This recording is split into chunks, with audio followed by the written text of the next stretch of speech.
Assalamualaikum warahmatullahi wabarakatuh. Alhamdulillahilladzi fi syahri Ramadan alladzi ja'alana minal muslimin al-kamilin wa amarna bittiba'i sabilil mu'minin. Asyhadu an la ilaha illallah wahdahu la syarikalah al-malikul haqqul mubin wa asyhadu anna Muhammadan abduhu wa rasuluhu shadiqul wa'dul amin. Allahumma shalli wa sallim wa barik ala sayyidina Muhammad wa ala alihi wa ashabihi wa man tabi'ahum bi ihsanin ila yaumiddin. A'udzu billahi minasy syaithanir rajim. Bismillahirrahmanirrahim. Ya ayyuhalladzina amanu kutiba 'alaikumus shiyam kama kutiba 'alal ladzina min qablikum la'allakum tattaqun. Wa qala al-hadits idza jaa ramadan futihat abwabul jannah wa ghuliqat abwabun nar wa suffidash syayatin. Kaum muslimin rahimakumullah. Alhamdulillah, pertama-tama marilah kita panjatkan puji kehadirat Allah Subhanahu wa taala.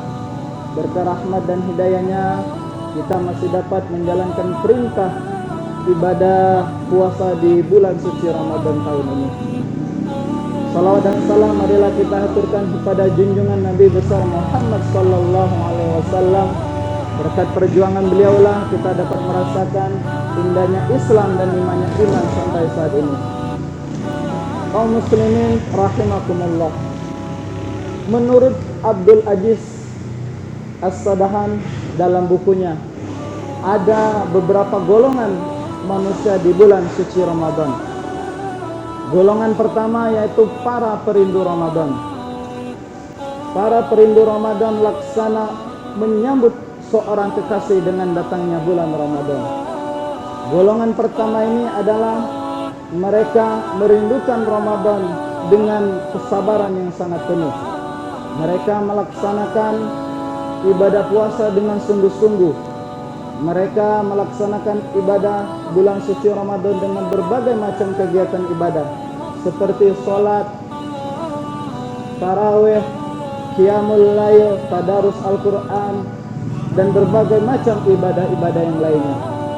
Mereka laksanakan ibadah tersebut dengan sungguh-sungguh dan mengharap ridho dari Allah Subhanahu wa taala. Inilah golongan yang terbaik yang digambarkan oleh Rasulullah sallallahu alaihi wasallam. Sallallahu alaihi wasallam bersabda, "Man shama Ramadan imanan wa ihtisaban, ghufira lahu ma taqaddama min dzambi." Barang siapa yang berpuasa di bulan suci Ramadan dengan mengharap iman dan ridha Allah Subhanahu wa taala, akan diampuni dosa-dosanya yang telah lalu. Golongan yang kedua adalah golongan yang menganggap biasa bulan Ramadan.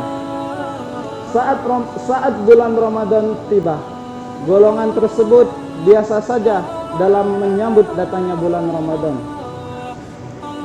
Golongan tersebut tidak terpengaruh dengan bulan puasa, apalagi untuk menanam berbagai macam kebaikan, tidak meningkat sama sekali. Adapun golongan yang ketiga adalah berubah alim hanya pada bulan Ramadan. Saat Ramadan tiba, tipe orang tersebut mereka kelihatan ruku dan sujud ketika datangnya bulan Ramadan. Mereka kelihatan ruku dan sujud, bersedekah, tadarus Al-Quran dan lain sebagainya.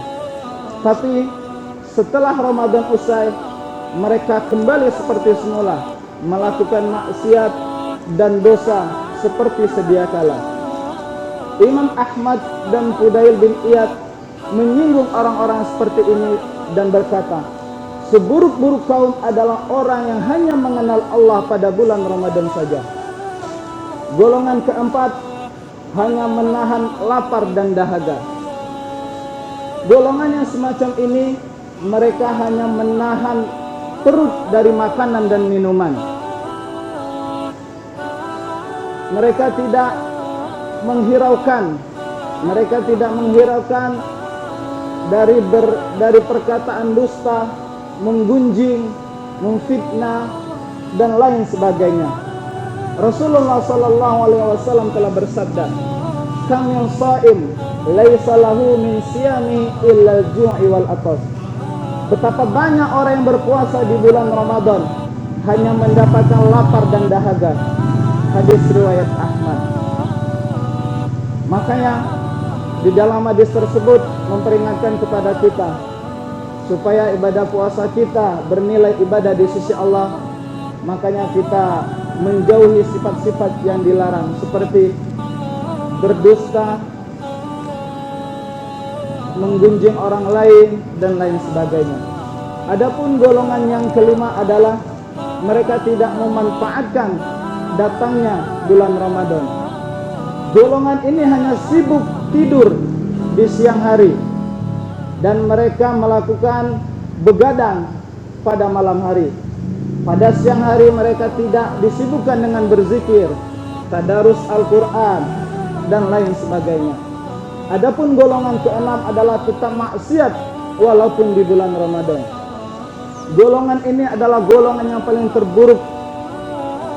Mereka tidak bisa memanfaatkan bulan Ramadan. Mereka tidak mengenal bulan Ramadan maupun di bulan-bulan lainnya.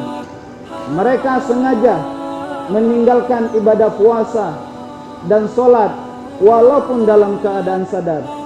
Dan yang lebih parah lagi, mereka mengaku sebagai seorang muslim padahal mereka tidak menjalankan apa yang telah diperintahkan oleh agama Islam kepada mereka.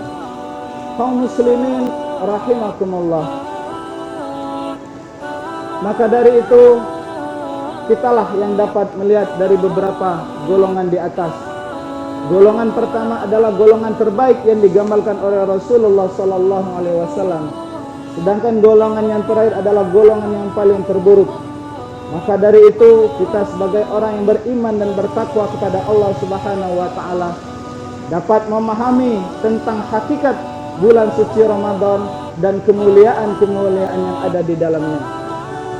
Mungkin itu saja yang dapat saya sampaikan. Lebih dan kurangnya saya mohon maaf. Kepada Allah kita semua mohon ampun. Nasrun minallahi wa fathun qarib. Subhanakallahumma wa bihamdika asyhadu an la ilaha illa anta astaghfiruka wa atubu ilaik. Syukran. Assalamualaikum warahmatullahi wabarakatuh.